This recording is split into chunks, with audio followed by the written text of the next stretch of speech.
আসসালামু আলাইকুম। তো আগে ভিডিওতে হচ্ছে আমরা দেখেছিলাম যে ফর্মুলেটিং প্রবলেমস ইউজিং সাম, যেখানের মধ্যে হচ্ছে আমরা হ্যান্ডশেক কয়টা হবে সেটা হচ্ছে দেখলাম। তো সেখানের মধ্যে হচ্ছে আমাদের ধরেন হচ্ছে এভাবে ছিল যে 4 দেন হচ্ছে +3 প্লাস দেন হচ্ছে 2 প্লাস 1 প্লাস 0।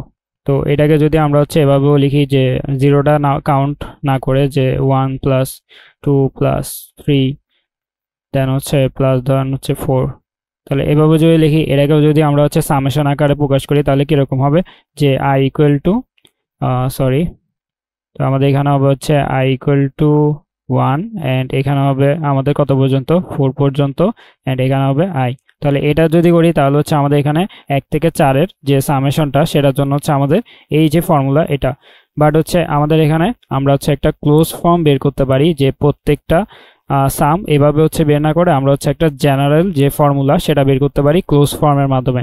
তাহলে ক্লোজ ফর্ম কিভাবে হচ্ছে বের করতে পারি সেটা যদি আমরা দেখি তাহলে হচ্ছে আমাদের এখানে দেওয়া রয়েছে 1 প্লাস 2 প্লাস 3 প্লাস এবং n পর্যন্ত। তাহলে n পর্যন্ত হচ্ছে এখানে আমাদের সংখ্যাগুলো দেওয়া রয়েছে। তো এইগুলোর জন্য হচ্ছে এই যে আমাদের হচ্ছে 1 থেকে n, এটার জন্য হচ্ছে আমরা এখন একটা ক্লোজ ফর্ম বের করব।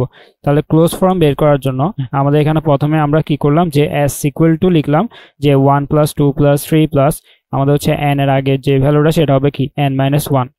ওকে, তো এরপরে হচ্ছে আমরা কি করব, এরপর হচ্ছে আমরা এই যে s এটাকে হচ্ছে রিভার্স করে দিব। রিভার্স করলে আমাদের nটার সামনে চলে আসবে, দেন n মাইনাস 1 আসবে, দেন এভাবে করে লাস্টে আমাদের 1 থাকবে। তাহলে হচ্ছে আমরা যদি রিভার্স করি তাহলে হচ্ছে এই টাইপের আসবে।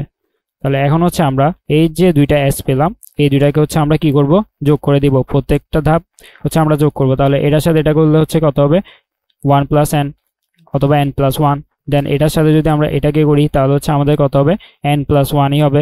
এটার সাথে এটাকে করলে আমাদের কত হবে n প্লাস 1। সেম ভাবে হচ্ছে আমরা এখানে করলো n প্লাস 1। তাহলে আমরা যদি এখন দেখি যে আমাদের যোগ করার পর কি হয়, যোগ করার পর আমাদের 2s ইকুয়াল টু সবগুলো কিন্তু n প্লাস 1 হয়ে গেল। তাহলে এখানে আমরা কত সংখ্যক n প্লাস 1 পেলাম, আমরা n সংখ্যক n প্লাস 1 পেলাম। তাহলে হচ্ছে আমরা n সংখ্যক যদি n প্লাস 1 পাই তাহলে আমরা এখানে লিখতে পারি যে 2s equal to 2s equal to n into n plus 1। ওকে, তো এটা যদি আমরা লিখি তাহলে হচ্ছে এখান থেকে হচ্ছে আমরা কি করতে পারবো, আমাদের s টা বের করে ফেলতে পারবো। জাস্ট আমরা s ইকুয়াল টু কি হবে, s ইকুয়াল টু হবে n into n plus 1 divided by 2। তাহলে এটাই হবে আমাদের কি, আমাদের এই যে আমাদের ধারাটা ছিল এই ধারাটার জন্য আমাদের একটা জেনারেল যে ফর্মুলা সেটা হচ্ছে এটা।